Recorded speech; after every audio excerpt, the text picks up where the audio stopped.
This is just a quick video to show you what the Kenwood DMX1057XR looks like in a 2014 Passat. This would be the same 2012 and on. I don't know at what point they changed them, but they did it for a lot of years. This one's a 14, and you kind of dial it in. You set it up to match,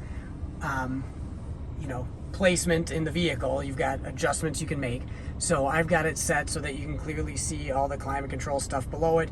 It is blocking the clock a little bit, and the vents, it actually looks like I'm blocking them more than I feel like I am when you're sitting in the front seat, kind of looking at it. You can see it, you get a little bit better viewpoint. I've got the camera a little bit low and they look a little bit more blocked.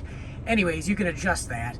But I do have some thoughts on this. I think I am going to be shooting a video about my experience with it, but I'm not quite ready to do that. So for the time being, this is just a shot at what it looks like. It's pretty close. When I'm hanging onto the steering wheel, it is actually pretty close to my hand here. Kind of a little tough to show, but I actually like that because it's easy enough for me to just go through and kind of hit stuff without hardly taking my hand off the wheel.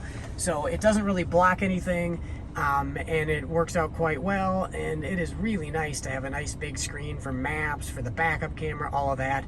I installed it with the whole Maestro integration kit, so I've got the factory backup camera, I've got all the factory steering wheel controls.